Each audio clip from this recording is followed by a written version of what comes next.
Hello बच्चे, कैसे हैं आप लोग। आज हम लोग अगले चैप्टर की तरफ में चलेंगे। अगला यूनिट होगा जेनेटिक्स एंड इवोल्यूशन का। इस यूनिट से सबसे ज़्यादा आपको 20 मार्क्स के क्वेश्चन आते हैं, जिसमें कि चैप्टर हो जाता है, पहला हो जाता है principles of inheritance and variations. दूसरा इसका यूनिट होता है मॉलिक्यूलर बेसिस ऑफ इनहेरिटेंस। और तीसरा होता है इवोल्यूशन का चैप्टर। इन तीन चैप्टर से 20 मार्क्स के क्वेश्चन आते हैं। लेकिन ये जो पहला चैप्टर है इसका जेनेटिक्स का, इसमें बहुत ही ऐसे टिपिकल क्वेश्चंस होते हैं जो कि केस बेस्ड होते हैं, लेकिन जो कुछ कॉमन क्वेश्चंस होता है जहाँ से, उसको हम लोग डिस्कस करने की कोशिश करेंगे यहाँ पर। आज के टॉपिक में हम लोग क्या क्या डिस्कस करेंगे यहाँ पर, तो कुछ इम्पॉर्टेंट टर्मिनोलॉजी जो कि आप उसके बगैर आगे नहीं बढ़ सकते हैं, उसके बारे में हम लोग स्टडी करेंगे। दूसरी चीज हम लोग जो सबसे कॉमन टेस्ट इसमें क्वेश्चन आता है टेस्ट क्रॉस से। टेस्ट क्रॉस के बाद हम लोग आगे बढ़ेंगे इनकम्प्लीट डोमिनेंस की तरफ, फिर कोडोमिनेंस, प्लियोट्रॉपी, ऐसे टॉपिक्स को हम लोग डिस्कस करेंगे। इसके साथ साथ मल्टीपल एलिलिज्म भी हम लोग वहां पर डिस्कस कर लेंगे। तो चले शुरुआत करते हैं। पहले हम लोग कुछ इंपॉर्टेंट टॉपिक्स की तरफ में, इंपॉर्टेंट टॉपिक्स में हम लोग बात करते हैं बच्चों। पहले कि सबसे पहले तो हम लोग बात कर लें जीन्स, या उससे भी पहले बात करते हैं जेनेटिक्स। जेनेटिक्स क्या है, क्योंकि हम लोग जेनेटिक्स पढ़ने जा रहे हैं। ये क्या है जेनेटिक्स, पहली टर्मिनोलॉजी। तो जेनेटिक्स को हम लोग कहते हैं कि the branch of biology which deals with the which deals with the inheritance of characteristics and variation is called as the genetics. Genetics ऐसी ब्रांच ऑफ बायोलॉजी है जिसमें हम लोग इनहेरिटेंस ऑफ कैरेक्टरिस्टिक्स और उनके साथ साथ वेरिएशंस क्या क्या हो रहा है, इनके बारे में स्टडी करते हैं। अब दूसरा चीज आ गया यहां पर, हम लोग बात की क्या चीज, इनहेरिटेंस। इनहेरिटेंस का मतलब क्या हुआ, तो इनहेरिटेंस का मतलब हो गया कि द प्रोसेस, इनहेरिटेंस क्या है, the process by which characteristics are transferred from the characteristics are transferred from parents to offsprings.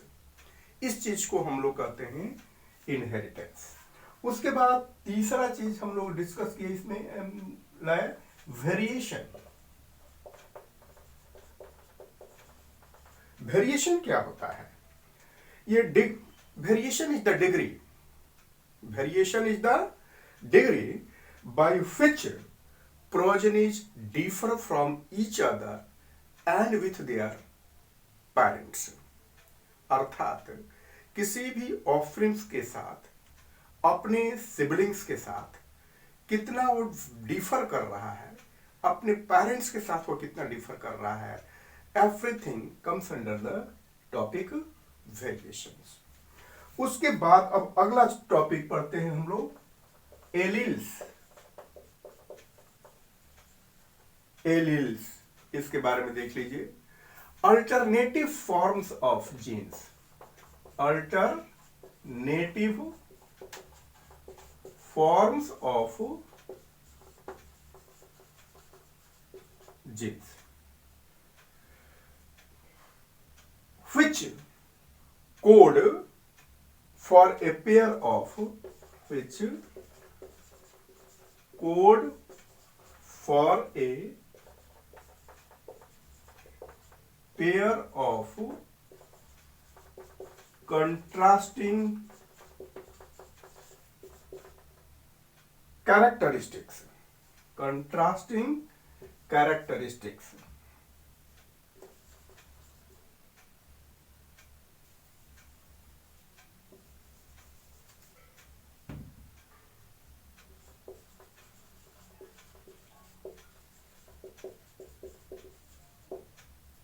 इसको समझने की कोशिश कीजिए। अब जैसे सपोज कर लीजिए आपने पढ़ा क्या चीज है, मेंडल्स लॉ ऑफ इनहेरिटेंस में 3 लॉ के बारे में आपने पढ़ा है, law of dominance, law of segregation and law of independent assortment. तो law of law of dominance के अंतर्गत पढ़ा है कि कोई भी characteristics a pair of genes से कंट्रोल किया जाता है, वह पेयर ऑफ जीन्स को हम लोग क्या कहते हैं, एलील्स कहते हैं। ये एलील्स जैसे सपोज कर लीजिए कि एक टॉल प्लांट है, टॉल प्लांट कैसा है, टॉल है और शॉर्ट है। इनके जीनोटाइप्स कैसे हो सकते हैं, यानी कि इनके एक अगला है, पहले बात कर रहे थे इससे पहले genotype. Genotype means genetic makeup of the characteristics, और फिनोटाइप यानी कि external feature of the characteristics, कैसा बाहर से दिखता है, दैट इज द फिनोटाइप। उसका जीन्स का स्ट्रक्चर कैसा है, दैट इज द जीनोटाइप। तो ये टॉल कैपिटल टी से भी लिखा जा सकता है और कैपिटल टी स्मॉल से भी लिखा जा सकता है। तो ये पेयर ऑफ जीन्स को हम लोग क्या कहेंगे, एलील्स। ये दोनों एक एलील्स हो गए, ये दोनों अलग एलील्स हो गए, ये एक अलग एलील्स हो गए। तो इनके बारे में हमको जानना बड़ा ही जरूरी था। अब हम लोग बात करते हैं 5th पॉइंट में, होमोजाइगस। होमोजाइगस का मतलब क्या होता है,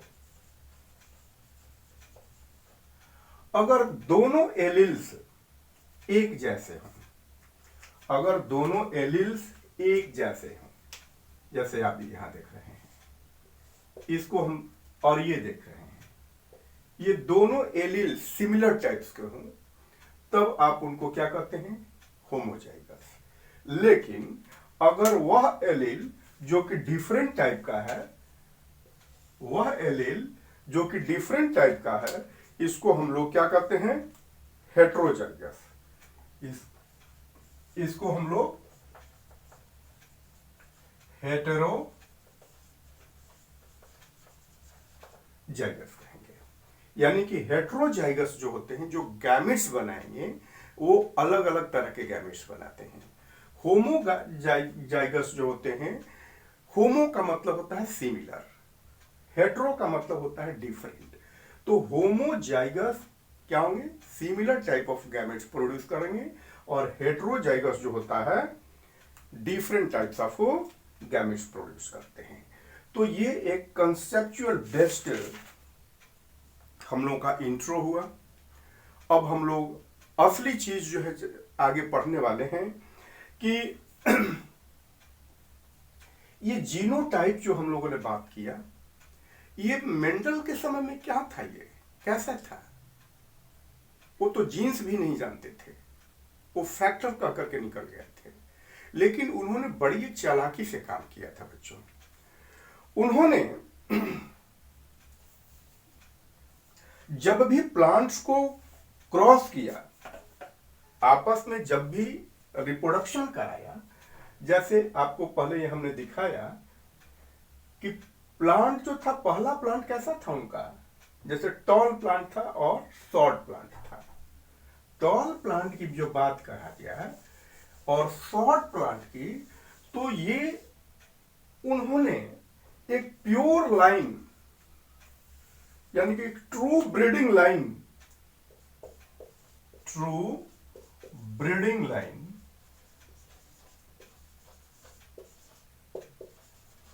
एक टर्मिनोलॉजी समझिए आप, ट्रू ब्रीडिंग लाइन प्रिपेयर्ड की। ट्रू ब्रीडिंग लाइन का मतलब क्या चीज, यानी इस ट्रैट को पाने के लिए उन्होंने क्या किया कि बार बार सेल्फ पॉलिनेशन कराते रहे, और वो तब तक जो भी पॉलिनेशन कराते थे, सेल्फ पॉलिनेशन, मान लीजिए कि टॉल प्लांट को उन्होंने सेल्फ पॉलिनेट कराया, तो उसमें अगले जनरेशन में क्या चीज मिल जाता था, कुछ टॉल्स मिलते थे और कुछ शॉर्ट भी मिल जाते थे। शॉर्ट को उन्होंने हटाते गए और फिर आगे जो है वो टॉल प्लांट्स को सेल्फ पॉलिनेशन कराते गए। इस तरह से जनरेशन आफ्टर जनरेशन जो है वह शॉर्ट प्लांट को हटाते गए और वो तब तक ये प्रोसेस में चलते रहे जब तक कि टॉल को सेल्फ पॉलिनेशन कराने के बाद यानी रिप्रोडक्शन के बाद टॉल प्लांट्स नहीं मिले। जब टॉल प्लांट्स मिलना शुरू हो गए सेल्फ पॉलिनेशन के बाद, तो उस टॉल प्लांट को उन्होंने क्या कहा? ट्रू ब्रीडिंग लाइन कहा। तो ये किसी भी ट्रैट्स के साथ हो सकता है। बच्चे आपको पता होना चाहिए कि मेंडल ने 7 कंट्रास्टिंग कैरेक्टरिस्टिक्स की बात की थी। तो कितने प्योर लाइन उन्होंने सेलेक्ट किए होंगे? 7 कंट्रास्टिंग कैरेक्टरिस्टिक्स मतलब 14 pure breeding line varieties of P को उन्होंने सेलेक्ट किया था। ये क्वेश्चन मार्क किया जा सकता है। कितने pure breeding line of varieties of P उन्होंने लिया था? 14। अब जैसे सपोज कि टॉल एंड हाइट की बात कर लेते हैं। हाइट में एक प्योर लाइन क्या चीज का हो गया? टॉल का। दूसरी बात शॉर्ट को उन्होंने देखा क्या चीज कि शॉर्ट को सेल्फिंग कराते हैं, दैट मीन सेल्फ पॉलिनेशन करा रहे हैं, तो बस शॉर्ट ही मिल रहा है। शॉर्ट को जब उन्होंने सेल्फ पॉलिनेशन कराया तो हमेशा बार बार उनको शॉर्ट ही मिला। इसलिए उन्होंने देखा क्या चीज कि इसमें किसी तरह का प्रॉब्लम नहीं है, यानी कि शॉर्ट को पता किया जा सकता है, ये कहीं इसको प्रॉब्लम नहीं है। यानी कि उन्होंने इसको बताया क्या चीज कि ये होमोजाइगस है। ये कैसा है? ये शॉर्ट हमेशा क्या होते हैं? होमोजाइगस होते हैं। और ये हेटेरोजाइगस भी हो सकता है और होमोजाइगस भी हो सकता है। तो इसको अब पता कैसे किया जाए? कैसे पता किया जाए? जब उन्होंने सपोज कर लिया कि क्रॉसिंग किया फर्स्ट लाइन में, यानी प्योर ब्रीडिंग लाइन तो था ही, सपोज कर लिया जाए। ऐसे एक्सपेरिमेंट को हम लोग दिखाते हैं, देख करके बात करते हैं पहले कैसे हुआ।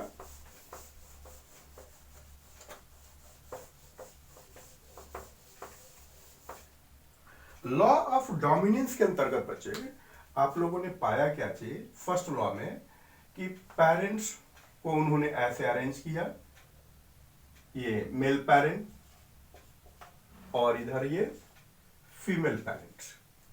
ये हो गया, मान लीजिए कि इसको टॉल लिया गया और इसको शॉर्ट ले लिया गया। तो इसके जीनोटाइप उन्होंने लिया था क्या चीज? प्योर लाइन है तो टी हो गया, कैपिटल टी, और ये शॉर्ट थे तो ये स्मॉल टी, यानी कि प्योर लाइन लिए हुए थे। गैमेट्स जब बने तो ये सिमिलर टाइप ऑफ गैमेट्स बनाए, यानी कैपिटल टी, ये भी similar type of the gamete small T. Fertilisation हुआ तो ये कैपिटल टी स्मॉल टी, ये F1 जनरेशन, और ये सब के सब 100% जो है ये टॉल हुए। ठीक, अब इनको सेल्फ पॉलिनेशन कराया गया, अर्थात ये tall capital T small T और tall capital T small T, ये पेरेंट्स हुए, गैमेट्स बने। तो देखिए क्योंकि ये हेटेरोजाइगस है तो 2 डिफरेंट टाइप्स ऑफ गैमेट बनाएंगे, एक कैपिटल टी और एक स्मॉल टी। ये भी 2 तरह के गैमेट बने, कैपिटल टी और स्मॉल टी। ये और ये अगर फ्यूज किए तो कैपिटल टी, ये और ये फ्यूज करते हैं तो कैपिटल टी स्मॉल टी। ये और ये अगर फ्यूज करे तो कैपिटल टी स्मॉल टी, लेकिन ये और ये फ्यूज करें तो स्मॉल टी। ये तीनों टॉल हुए, जिसमें एक ये होमोजाइगस टॉल और 2 जो है ये हेटेरोजाइगस टॉल हुए। ये पता कैसे हुआ कि ये टॉल तो है, होमोजाइगस है कि हेटेरोजाइगस है? तो उन्होंने एक टेक्निक निकाला। वह क्या टेक्निक था? उसको उन्होंने कहा टेस्ट क्रॉस। क्या कहा गया उनको के द्वारा? ये टेस्ट क्रॉस, कि किसी भी अननोन जीनोटाइप वाले ऑर्गेनिज्म का हम लोग कैसे जीनोटाइप पता कर सकते हैं। तो देखिए topic test cross.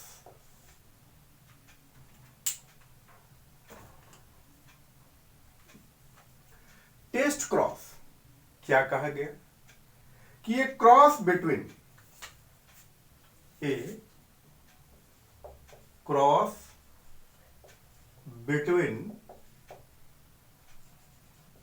dominant trait of F2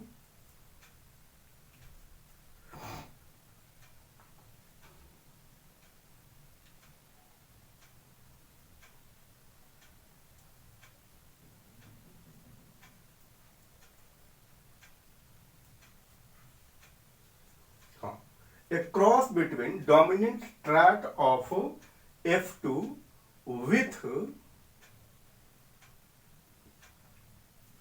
a recessive F1 parent. इसी को हम लोग क्या कहेंगे? टेस्ट क्रॉस कहेंगे। यानी कि F2 में अभी हम जो बात कर रहे थे ना कि उस पर टॉल तो मिले, देखा गया वहां कि एक होमोजाइगस था और 2 हेट्रोजाइगस था। तो ये कैसे पता होगा कि कौन होमोजाइगस है और कौन हेट्रोजाइगस है? तो उस F2 डोमिनेंट ट्रैट को कैसे से F1 के रिसेसिव पेरेंट से क्रॉस कराया गया। ये आपको एग्जाम्पल जो है आपके एनसीईआरटी में जो दिया गया है वही एग्जाम्पल को हम लोग डिस्कस करते हैं कि flower of example flower colour of P plant को लेते हैं। Flower colour of P plant मान लिया जाए रिसेसिव पैरेंट। हम लोग रिसेसिव पैरेंट ले लेते हैं, रिसेसिव ट्रैट जो है यानी व्हाइट, ये हमेशा कैसे होगा? Small w। और एक डोमिनेंट ट्रैट ऑफ F2 यानी कि इसका कलर कैसा होगा? वायलेट होगा। अब ये वायलेट 2 तरह का हो सकता है कि वह होमोजाइगस हो। अगर वो होमोजाइगस होगा तो कैपिटल W और कैपिटल W होगा। अगर वो हेट्रोजाइगस होगा तो कैपिटल W और स्मॉल w होगा। ये दोनों केसेस हो सकता है। तो हम कैसे पता करेंगे? तो हम इसको क्रॉस कराते हैं। ये पेरेंट मान करके चले, इनसे जो गैमेट्स बनेंगे ये सिमिलर टाइप ऑफ गैमेट बनेगा, यानी कि एक तरह का गैमेट स्मॉल w। और ये भी अगर सपोज कर लीजिए कि ये होमोजाइगस है तो ये भी एक ही तरह का गैमेट बनाएगा। और जब फर्टिलाइजेशन होगा तो आपको देखने को मिलेगा कैपिटल W और स्मॉल w, अर्थात 100% ऑल प्लांट्स कैसे दिखेंगे? Violet. All flowers are violet, all flowers are violet. ठीक, अगर ये होमोजाइगस होता है तो इनको हम लोग F1 रिसेसिव पेरेंट यानी कि व्हाइट से क्रॉस करा लिए तो कैसा मिलेगा? सारे के सारे जो हैं फ्लावर्स वायलेट मिलेंगे। लेकिन अगर ये हेट्रोजाइगस होता है तो आप इसको रिसेसिव व्हाइट से क्रॉस कराएंगे तो क्या होगा, गैमेट्स ये बनाएंगे दो तरह के, ये गैमेट्स दो तरह के बनाएंगे, एक कैपिटल डब्ल्यू और एक स्मॉल डब्ल्यू, और ये गैमेट बनाएंगे एक ही तरह का। अगर ये इससे फ्यूज और फर्टिलाइज होते हैं तो कैपिटल डब्ल्यू और स्मॉल डब्ल्यू बनेंगे, और अगर ये इससे फ्यूज और फर्टिलाइज होते हैं तो स्मॉल डब्ल्यू और स्मॉल डब्ल्यू। ये क्या होंगे, ये कैपिटल डब्ल्यू और स्मॉल डब्ल्यू, ये टोटल के टोटल फ्लावर्स होंगे वायलेट, और स्मॉल डब्ल्यू और स्मॉल डब्ल्यू ये क्या होगा, व्हाइट होगा। अर्थात आप देखेंगे कि 50% फ्लावर्स वायलेट होंगे और 50% फ्लावर्स उनके व्हाइट होंगे। तो ये कब होगा, जब वह हेट्रोजाइगस होगा, हेट्रोजाइगस होगा। अर्थात आपने देख लिया, पता कर लिया कि अगर F2 डोमिनेंट को हम लोग रिसेसिव F1 पेरेंट से क्रॉस कराते हैं और टोटल का टोटल डोमिनेंट ट्रैट मिलता है, तो आप समझ लीजिए कि वह क्या चीज है, डोमिनेंट होगा। और 50% डोमिनेंट ट्रैट मिलता है और 50% जो है रिसेसिव ट्रैट मिलता है, इसका मतलब कि वह अननोन ट्रैट क्या चीज था, हेट्रोजाइगस था। तो ये है बच्चे क्या चीज, टेस्ट क्रॉस। टेस्ट क्रॉस पूछा जाता है कि what is test cross, what is importance, या राइट इट्स इंपॉर्टेंस। इससे रिलेटेड कई तरह से सवाल पूछे जाते हैं।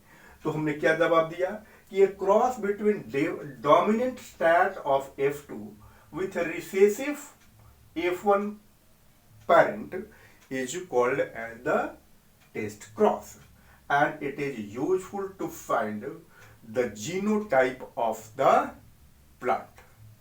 Is it? तो ये बात हो गई हम लोगों की। अब हम लोग अगली बात करेंगे,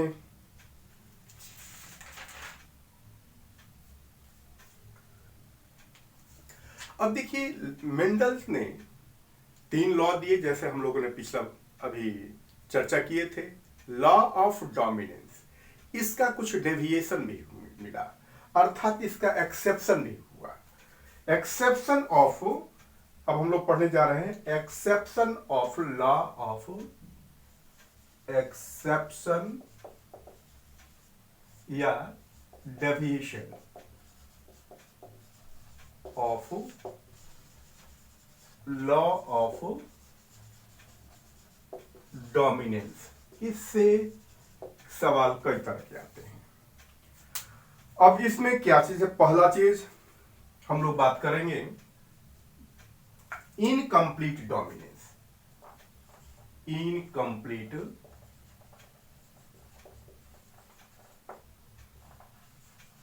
डोमिनेंस,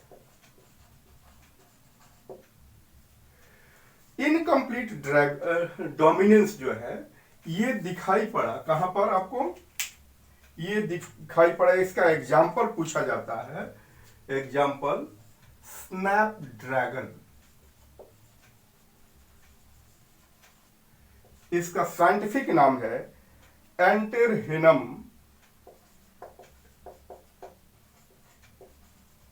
हिनम। तो इनके कोई भी स्पेसीज हो सकते हैं, एंटेरहिनम स्पेसीज।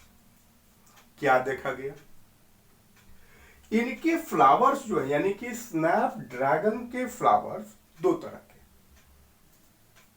फ्लावर्स इनके दो तरह के, पेरेंट देखा जाए रेड फ्लावर्स और व्हाइट फ्लावर्स। रेड फ्लावर क्योंकि डोमिनेंट ट्रैट है इसलिए इसको कैपिटल आर और कैपिटल आर से लिखें, और व्हाइट फ्लावर स्मॉल आर और स्मॉल आर से लिखते हैं। इनके गैमेट्स बने तो ये similar type of the gamete capital R और ये similar type of the gamete small R बने। फर्टिलाइजेशन हुआ तो ये दोनों देखिए मिले कैपिटल आर और small R. By the law of dominance इनको क्या होना चाहिए था, रेड फ्लावर होना चाहिए था। लेकिन स्नैपड्रैगन के केस में ये कैपिटल आर और स्मॉल आर का फिनोटाइप क्या हुआ, ये पिंक हुआ। ये कैसा हुआ, पिंक हुआ। मतलब रेड और व्हाइट दोनों का कॉम्बिनेशन, यानी इंटरमीडिएट, इसको हम लोग कहते हैं क्या चीज,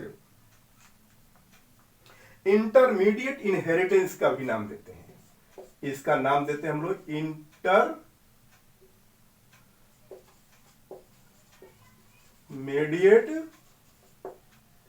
इनहेरिटेंस। अर्थात कैपिटल आर और स्मॉल आर दोनों को ये क्या कर दिया, मिक्स कर दिया, यानी कि ये इंटरैक्ट कर गए, ये दोनों जीन्स आपस में इंटरैक्ट कर गए और जो फिनोटाइप मिला वो दोनों का मिला जुला हुआ मिला। तो इस तरह के कैरेक्टरिस्टिक्स, ये फेनोमेनन को हम लोग क्या कहते हैं, इनकम्प्लीट डोमिनेंस कहते हैं। कैसे डिफाइन करेंगे कि ये type of inheritance in which F1 trait is the F1 characteristics या trait is of mixed type, that means of their parents। जैसे कि रेड फ्लावर और व्हाइट फ्लावर मिक्स कर गए यहां पर और बनाए क्या चीज, पिंक फ्लावर बनाए। तो ये एग्जांपल हुआ इनकम्प्लीटेड डोमिनेंस का। अब इसको हम लोग यहां और बात आती है, F2 जनरेशन में ले चलते हैं। F2 जनरेशन यानी कि ये फिर से पेरेंट्स बनाते हैं इनको, अर्थात पिंक कैपिटल आर और स्मॉल आर, और पिंक कैपिटल आर और स्मॉल आर। ये गैमेट्स बने तो दो तरह के आर और आर, ये दो तरह के आर और आर। ये फर्टिलाइजेशन हुआ तो देखिए capital R capital R capital R small R, capital R और स्मॉल आर, और स्मॉल आर और स्मॉल आर। आप क्या देख पा रहे हैं, ये प्लांट कैपिटल आर, ये हो गया रेड, लेकिन ये दोनों पिंक, और यह हो गया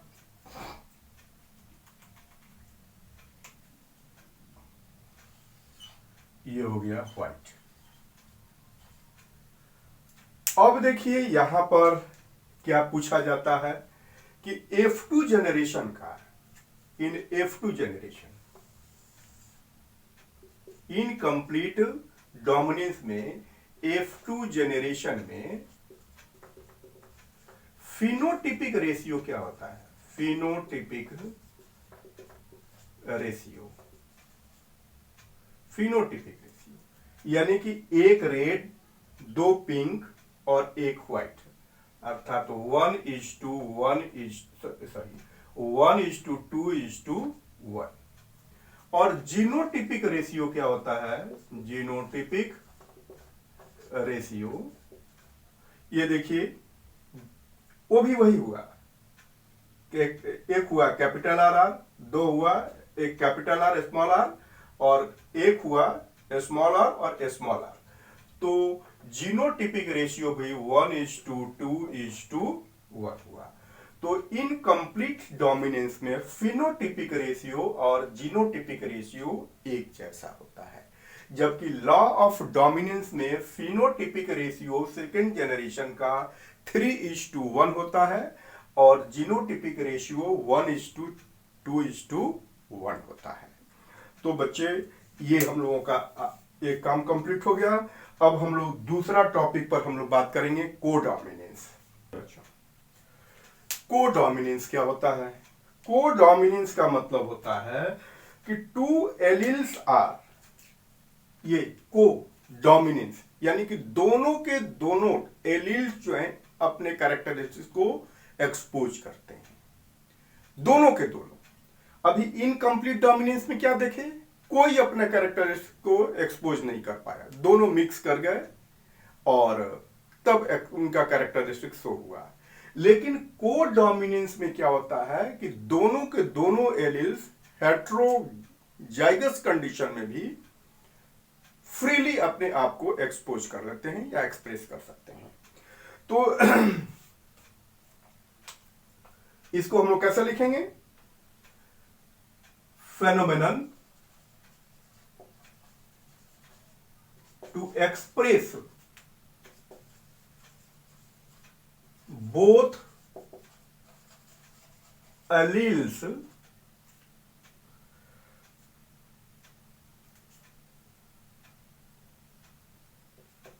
in heterozygous condition free to each other. What does it mean? पहले हम लोग इसको एक सिंपल एग्जाम्पल से एक्सप्लेन करते हैं। फॉर एग्जाम्पल, एग्जाम्पल नंबर 1, उसके बाद आगे बढ़ेंगे। Coat colour of a cow, यानी कि काऊ के स्किन का कलर कैसा। यहां पर देखा गया, पेरेंट्स लिया गया, एक ब्लैक को क्रॉस कराया गया व्हाइट से।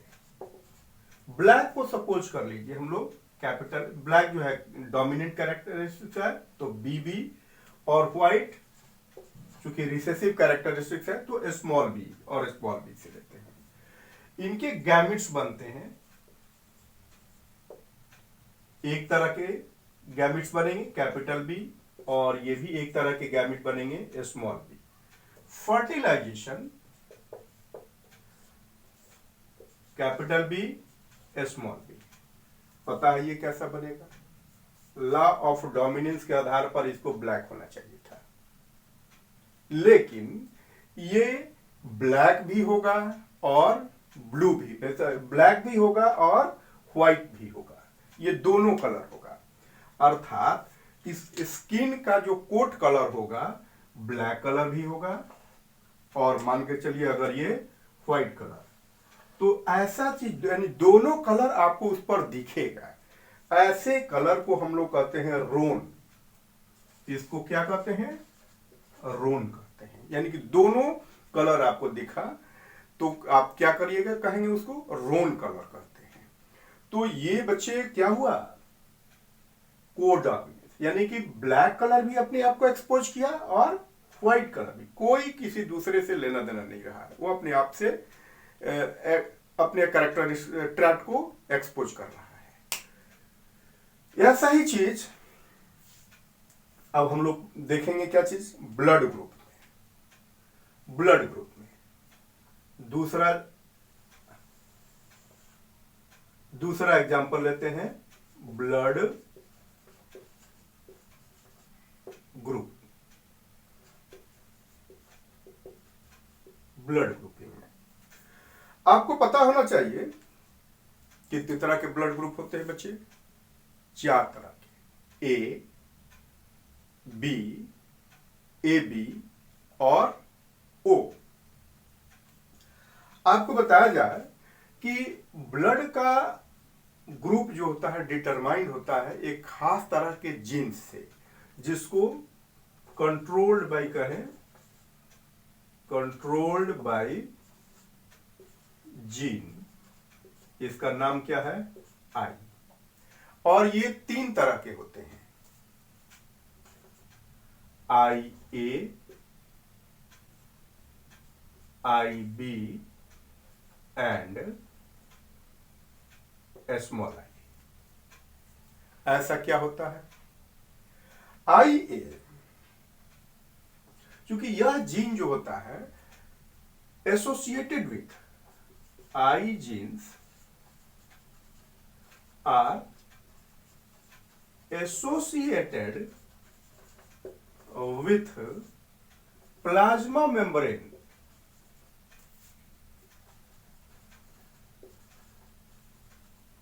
Of RBC. ठीक है, आरबीसी से ये एसोसिएटेड होते हैं और वहां पर एक खास तरह का ये शुगर बनाते हैं and produce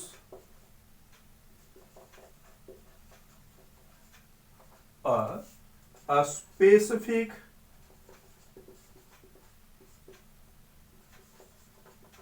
type of sugar। अर्थात ये कहा जाए आई ए एक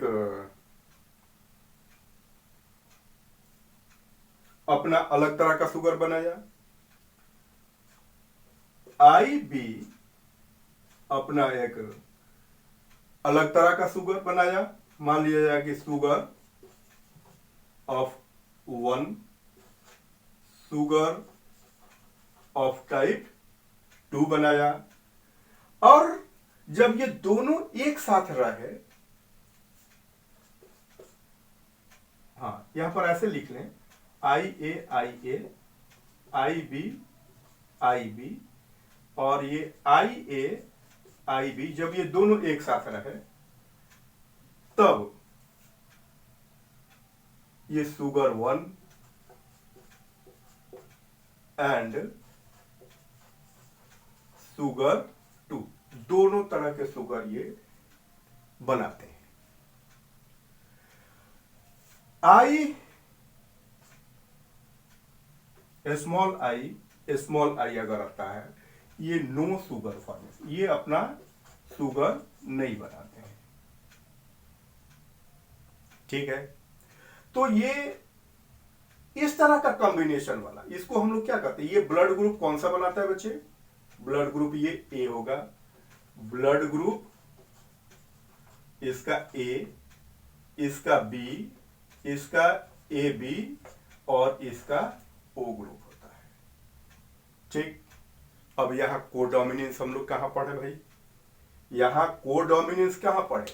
कोडोमिनेंस हुआ ये कि जब 2 डिफरेंट टाइप्स के एलील यानी कि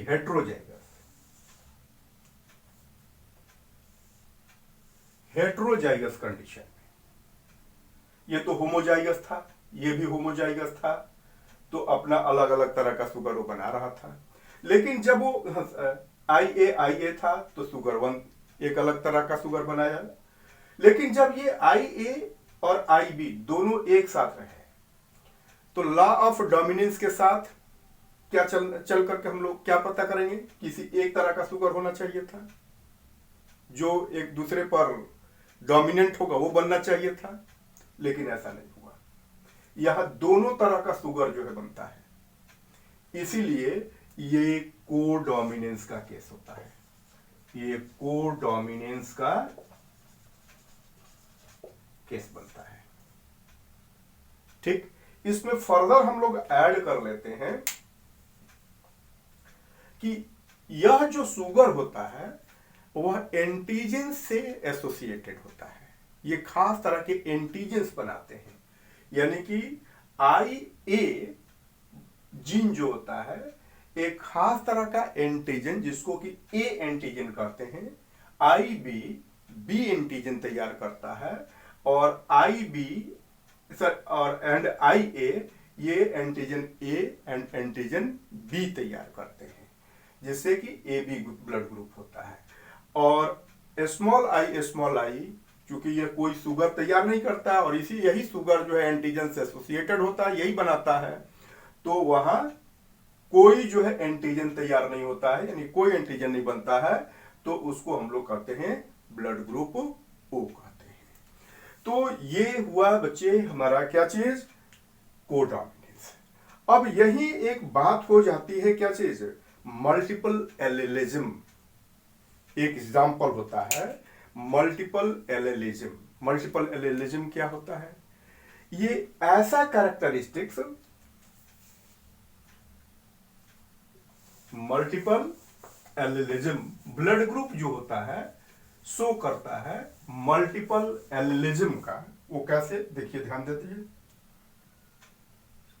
मल्टीपल एलिलिज्म अर्थात आपको अभी तक पता होना चाहिए कि दो एलिल्स मिल करके, चाहे वो होमोजाइगस में हो चाहे वो हेट्रोजाइगस में, किसी एक कैरेक्टरिस्टिक्स को कंट्रोल करते हैं। लेकिन जब दो से अधिक एलील एक साथ एक किसी कैरेक्टरिस्टिक्स को कंट्रोल करे तो यह केस बनता है क्या चीज, मल्टीपल एलिलिज्म का। और ब्लड ग्रुप उसी की नतीजा है। यानी इसमें कौन से तीन एलील्स हैं, IA, IB और स्मॉल आई, जिसको I0 भी आप कहते हैं। यानी तीन एलील्स एक साथ मिल करके ये ब्लड ग्रुप को हमारा डिटरमाइन करते हैं। इसीलिए यह केस क्या कहा जाता है, मल्टीपल एलिलिज्म कहा जाता है। अब एक और भी बात करें हम लोग, प्लियोट्रॉपी मल्टीपल एलिलिज्म से थोड़ा अलग है।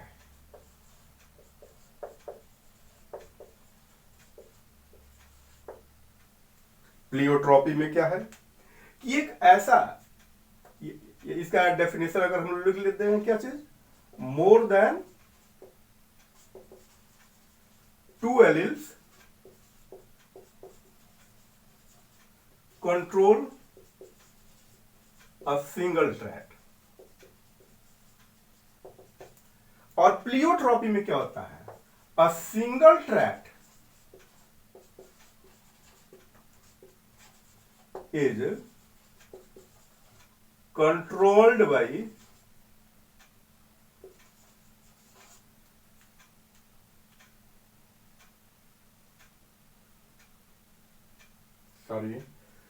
a single gene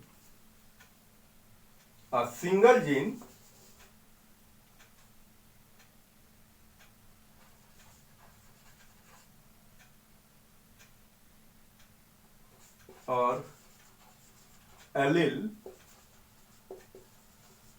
control more than one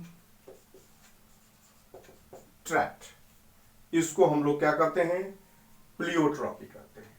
यानी कि ज्यादा एलील्स जब कंट्रोल कर रहे थे सिंगल ट्रैक्ट को तो मल्टीपल एलिलिज्म, और ज्यादा ट्रैक्ट एक जीन से कंट्रोल्ड हो तो इसको हम लोग क्या कहते हैं, प्लियोट्रॉपी कहते हैं। अब जैसे एग्जाम्पल में लिया जाए कि starch synthesis in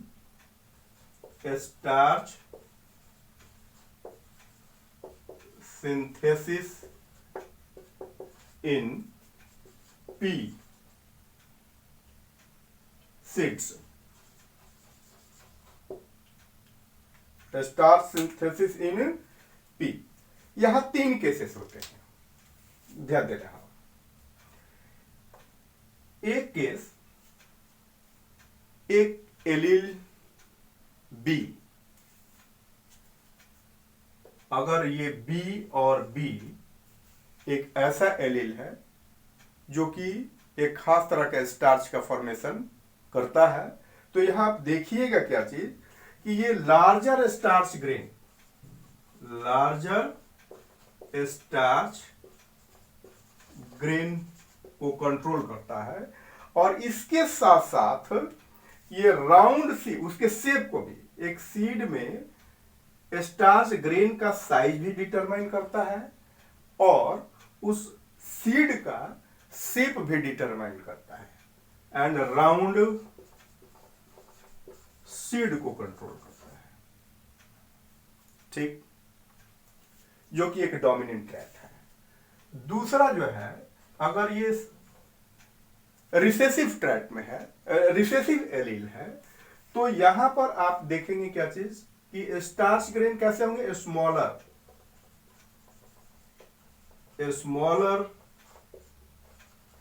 starch grain, और सीड का शेप कैसा होगा, wrinkled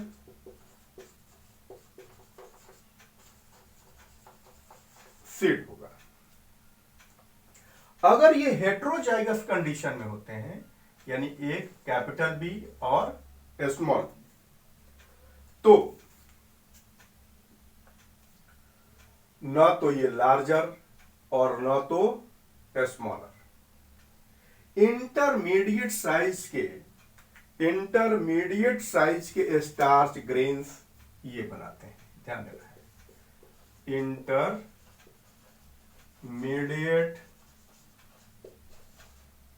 size of starch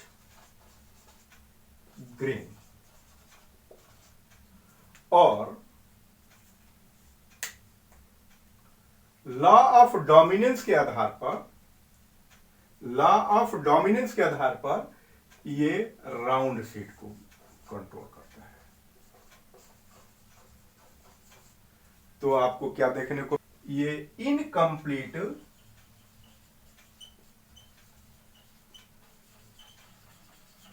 dominance को भी शो कर रहा है, ये भी एक एग्जांपल हो जाएगा, यहां से भी क्वेश्चन आता है, ठीक। और दूसरा, प्लियोट्रॉपी में आपने देखा क्या चीज कि एक सिंगल एलील, जो पेयर ऑफ एलील जो है, या ये कहा जाए कि जीन्स जो है, एक सिंगल जीन क्या कर रहा है, एक से अधिक